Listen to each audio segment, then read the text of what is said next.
In this video, we are going to see how we can defend against the scholar's mate. We know that the four move mates are there.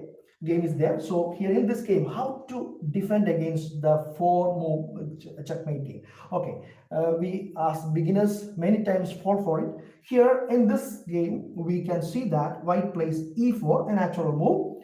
And now let's go with e5. Black plays e5, natural move. And now Queen h5 is the move which is going to attack f7. This is the first move. Actually, beginners fall for this trap. Now, Queen f7, Queen e5. There are two threats. Actually, f7 pawn is defended by the king, but e5 is undefended. So we can play knight c6. It's a good move. Now the pawn is blocked, defended. All right. So white brings out his bishop to c4 and attacking the f7 pawn for a second time. Okay. Here, beginners fall for this trap. I repeat it again. But we, as good players, should know how to defend it. Okay, against it. Okay. Now, black plays g6. This is the best move because now it has already defended the f7 pawn. Now, there is no mate on f7. And also, the queen is under fire. Queen is attacked. So, white will go with his queen. White will play queen f3. Again, a mating threat. f7 will be taken. That is a threat. So here black can simply play knight f6. Now the attack is gone. Actually, there is no mate because the knight is defended by the queen. So you cannot take the knight, and f7 pawn is also safe. So this is how we block the four move checkmate easily. And now white continues. Let's see what happens next. White plays queen b3. White can play that. There are many other moves, but here white plays queen b3 attacking again. f7 pawn is again under fire. The problem is black king is defending, but there are two pieces attacking the f7 pawn. Now black can play knight d4. This is actually a threat. If white takes this pawn, white will lose this bishop. I will show it. Bishop takes the pawn. Bishop takes f7 check. Now king moves, only move. We cannot take the bishop because of the queen. Now queen is under fire and also the bishop. What happens is if queen moves away, king will take the bishop. So the only move to defend this bishop is queen c4. But here is b5. The queen has to run away. Then king will take the bishop. So don't play bishop takes ef7 check. That's a bad move. So instead of that, white has many options. For example, white can play queen c3 or d3. We can play here, it is queen c3 we can play. Now black can attack the bishop again with d5, and then black takes with the bishop.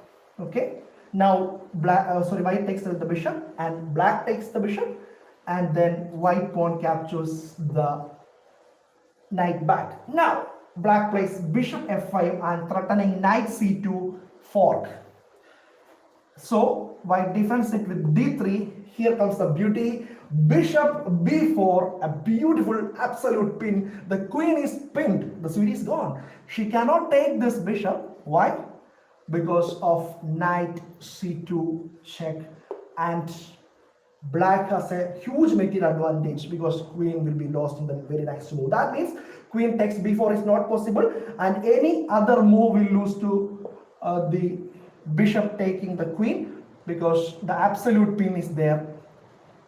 So queenie is gone, the sweetie is gone. She cannot go anywhere else because the pin is there. If she moves, the king will be under attack. So she can only go to d2 or can take whatever white placed. White will lose the queen. That means the game is almost lost because as a beginner or as any player, it is very tough to play with queen. The game is lost actually. So this is how we defend and sometimes win against the queen h5 or the scholar's mate trap or the queen h5 mistake. You should not bring your queen out early in the opening. That's an opening rule. We will discuss it later. So queen h5 was a blunder, and this is how we can simply handle it by playing g6 and nf6, and then whatever white plays, already the position is good for black. Even though the queen b3 was very bad, and white avoids it, there is no problem because the position is already bad for white, because the problem is the development. The development is a very big problem for for white. Black has already developed very well. They have played two pieces out and two pawns, but white has only one, two, three pieces out. So a very good position for black anyway after knight f6. So this is how we defend against the scholar's mate and sometimes win against it, and try to avoid being fallen for this trap as black and also as white. After queen f3, if black plays knight f6, don't go for further measures like queen b3 or and play just c3, knight c3, knight develop this knight and castle and do something else. Instead of that, if you go b3, you will lose for some time.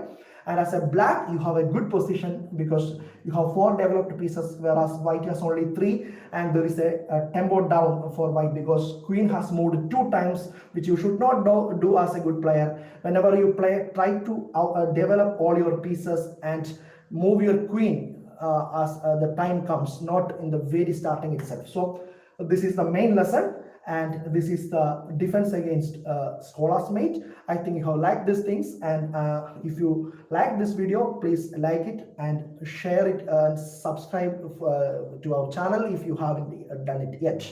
Thank you for watching the video.